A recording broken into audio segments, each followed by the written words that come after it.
In 1919, one motorcycle did something completely unheard of. It hit 80 miles per hour on tyres barely thicker than a garden hose, with no front brake, wooden wheels, and suspension so bad it made cobblestones feel like torture devices. This wasn't just a motorcycle, it was a mechanical daredevil on two wheels, and it terrified both its riders and its creators. The Excelsior Model 19 didn't just exist, it defied its era. Born from war, built with racing DNA, and killed off just when it was getting started.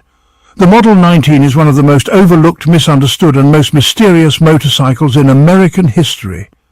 Oh, and there's a feature hidden inside this machine that was so ahead of its time, modern motorcycles still struggle to match it. So buckle in and smash that subscribe button like you're kickstarting a 1919 V-twin with frozen boots in the Rockies, because this ride is about to get wild. And trust me, what happened after Excelsior's biggest success is the part no one saw coming. The year is 1919. America just finished WW1. Soldiers are coming home, cities are growing, roads are being paved. And there's a new kind of horsepower taking over, motorcycles. In this golden age of two wheels, three names reigned supreme: Harley-Davidson, Indian, and Excelsior. But only one of them was putting racing and military engineering into every machine: Excelsior. They were fast, they were tough, and most importantly, they were consistent winners on the track. Now here's where it gets wild. Excelsior wasn't just building motorcycles, they were literally shaping American motorcycle culture. They were the first US manufacturer to have a motorcycle officially timed at 100 mph, and yes, it was real. While Harley and Indian were still building around 60-70 miles per hour cruisers, Excelsior was chasing speed demons. But how did the Model 19 stand out among even those? Well, that comes down to what was stuffed between its two wheels. Let's geek out for a moment, because the Excelsior Model 19's engine is a story of wild ambition. This bike had a 61 cubic inch, 1000cc side valve V-twin engine, hand-assembled, air-cooled and simple, but powerful. It produced 18 horsepower, which might not impress your modern 250cc bike, but back then, that was muscle car level speed on two wheels. It had 3-speed hand-shift gearbox, foot-operated clutch pedal chain final drive, carbureted intake with a manual choke, a fuel tank capacity of about 2.5 gallons top speed, 80 miles per hour. Again, this was 1919. The average car back then did 35. Trains did 60. This motorcycle, it did 80 on rubber tyres thinner than a baguette. And brakes? Oh, don't make me laugh, just a rear drum. No front brake, no ABS, just prayer and luck. But here's the kicker. Excelsior didn't just make these bikes fast, they made them customizable. The handlebars were adjustable, the engine was tunable, and you could order your Model 19 in multiple configurations, depending on whether you were a street cruiser or a wannabe racer. And one tiny overlooked part, the front fork system. It was a Springer-style fork with preload tension adjustment, years ahead of Harley's basic forks at the time. This thing was practically a track bike in street clothes. But how did it feel to ride? Let's get into that. Imagine this. You're sitting on a vibrating metal beast. You're wearing goggles, a scarf, and maybe a leather jacket if you're fancy. No helmet, no gloves, just your nerves. You reach down, grab the hand shift, click into gear, and roll on the throttle. The engine snarls. The vibration numbs your fingers. The open exhaust crackles behind you like gunfire. You hit 50, 60, 70. The handlebars start wobbling and every tiny bump feels like a punch to the kidneys. You try to slow down, but remember, no front brake. So you either downshift like a madman or jump off into a cornfield.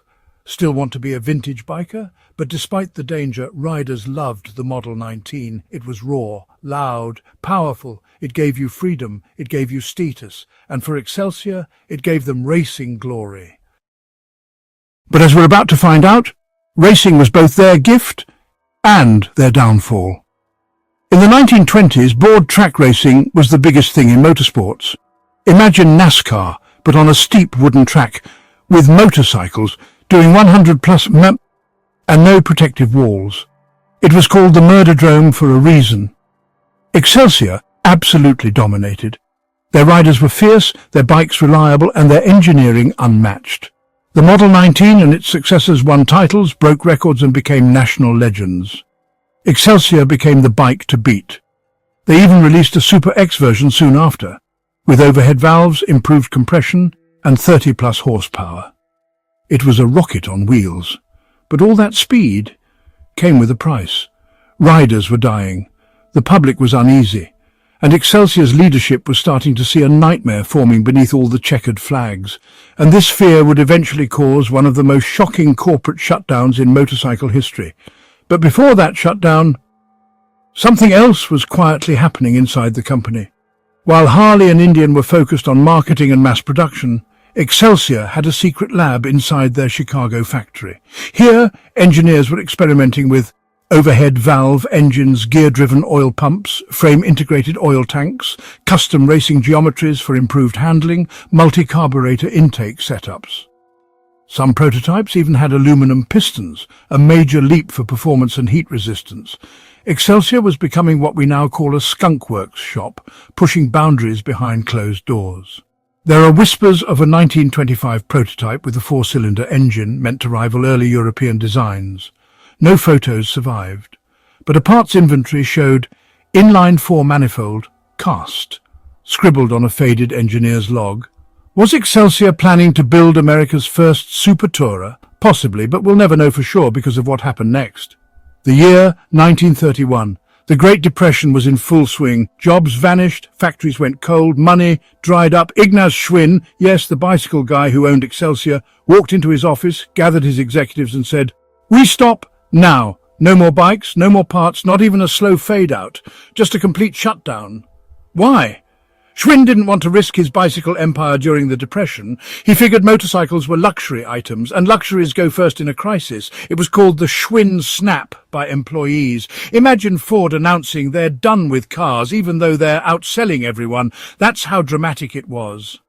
The Excelsior Model 19 went from a national icon to a ghost overnight. Today, the Excelsior name is barely whispered. The Model 19, it sits in a few museums, dusty garages, and collectors' vaults. But those who ride it, or even hear it, know this wasn't just another bike. It was a bridge between war and peace, between function and fearlessness.